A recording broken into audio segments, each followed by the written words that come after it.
For Whom the Cookie Tolls. For Whom the Cookie Tolls by Lavinia M. Hughes. Mom always liked you best, Nick. You're such a goody two-shoes. You're so damn square, you're practically Amish, said Ray, Nick's 20-year-old elder brother. Shut up, Ray Gunn. Maybe if you'd get off your ass, she'd like you better, retorted Nick.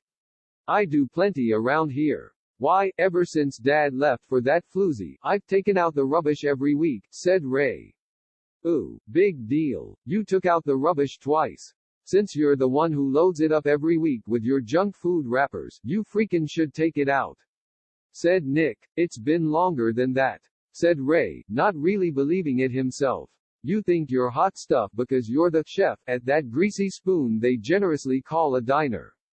I hope you didn't break your girly arms talking out the trash those 2 times, said Nick. Will you two ass clowns shut up? I'm trying to get to the next level on Dark Souls, said 16-year-old Matthew.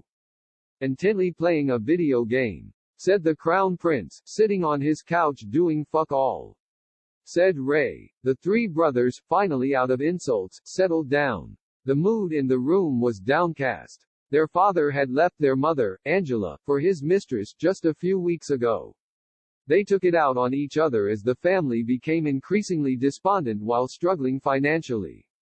Even though they all worked, their pay was low. Angela bustled into their down-at-the-heels apartment with boys. I have groceries in the car. Can I get some help? Yeah, Ma, I'll be right down, said 18-year-old Nick. Thanks, honey, she said. Nick followed her downstairs from their second-story apartment and started unloading groceries from her car. Ma, how come it took you so long? Was the store crowded? I had car trouble. I had to call AAA and it took them a while to get there. They finally jumped it and got it started again. But they said I'd need a new battery, among other things. Geez, another big expense. I know. Christ almighty, if it isn't one thing, it's another, said Nick.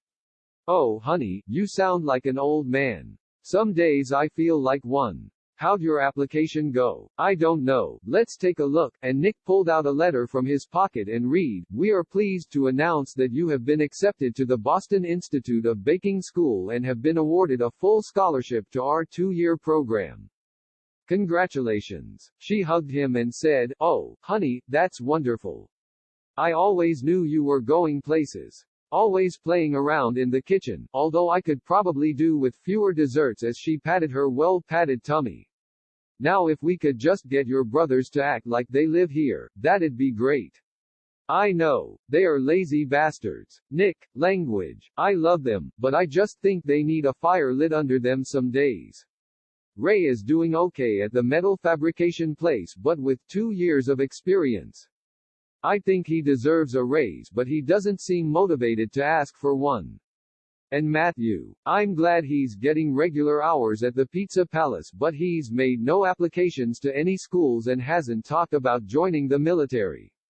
He graduates in 2 years and has made no plan. Does he think he's gonna play video games for a living? Well, he's still young. I'm sure something will occur to him, said Angela. Are these all the groceries? It's not much to last us a week, asked Nick. I didn't have much in the checking account, so I just bought the basics, said Angela.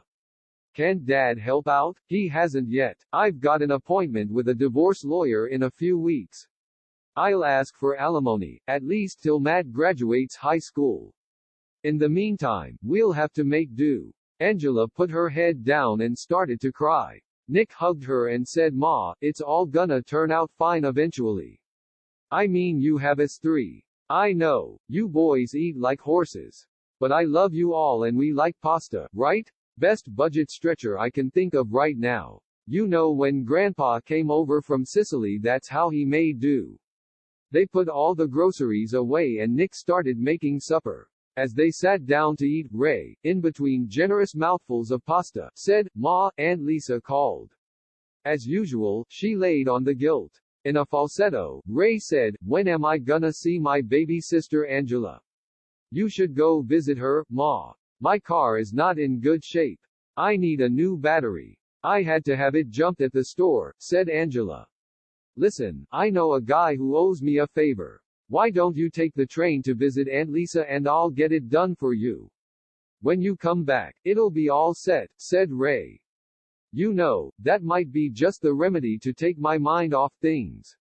I have plenty of vacation time. I'll take off the whole W. Among the flowers, she was not a morning person. Not by sentiment, not by culture, certainly not by habit, as she could often be found, blanket swaddled, cuddling with her mattress until the mid-morning hours. Drooling on her pillow was the norm of her wake-up routines, and hitting her snooze button several times became a most regular occurrence. It had always been this way, as she often took a while to fall to sleep and once there, would succumb to nightmares which woke her, then it was back to fitful sleep again. On one occasion, her parents took her by bus to visit the headquarters of their church, and April had to arise before the sun to embark, but became violently ill from the mere audacity of being awake at such an ungodly hour. Her little body flat out rejected the idea. From then on, she tried to avoid early rising at all cost. In recent years, though, she felt the need to push herself a little out of her comfort zone, and became itchy with the need to amount to something. This was common among her age bracket and demographics of the time. The urge to uproot the everyday, shake things up, and push boundaries. She liked to dabble in the idea that she too could produce more than a lifetime of menial labor and toiling for scraps. April believed she had what it took to make it. She thought she wanted to go to university once, long before, for a very brief moment, before she realized the sheer desperation of it all. Having not graduated properly, and having had parents and a family who cared little about secondary education. In fact, growing up, no one told her how to make a livelihood in this world. It was the world, which her parents had called it her entire life, as if it were someplace other than, someplace adjacent to herself, but one that she was not living inside of. She was so afraid of it, this other place, and was taught to fear it, to stay well clear of it. Therefore, she kept her head down and found work at various restaurants, service types of places. All of these were just fine, had kept the roof over her head. The lights on. It was just that she got bored, and wanted more skills, perhaps some upward mobility. She definitely did not want to confine herself by the limitations of her lack of education. That desire prompted her, without any prior experience, and with no real understanding of what the job might entail, to answer an ad one day on Craigslist. It said they needed no degree, and no background in the field, other than some prior office stuff and basic computer skills, to be the office manager, bookkeeper to a small floral supply company in San Francisco. The place seemed quirky, was unkempt and interesting. It felt promising and charming, in an endearing small business sort of way, even thought it was actually a national company with multiple locations. They offered her just enough money that she would only have to work one other part-time job and be able to stay there. It was the title that interested her most: real, office manager, bookkeeper. It sounded important enough that it mattered, somehow. The catch, of course, was that it happened to be at the San Francisco Flower Market downtown. There, they kept the ungodly working hours of 5 a.m. to 2 p.m. weekdays, and 4 a.m. to 1 p.m. Saturdays, because it catered to the florists of SF. They all had arrangements to make and floral stands to set up in the wee hours. That's right, those flowers you bought today? They were probably purchased wholesale and put into buckets before the crack of dawn. Friend, just for you, enjoy. April never realized the kind of slog it would be, rolling herself out of bed reluctantly to scramble, shower, dress, and coffee herself out the door. Every day, she'd be rushing to meet the bus, trying to forcibly will herself into consciousness, and holding on for dear life as the express sped toward Union Square.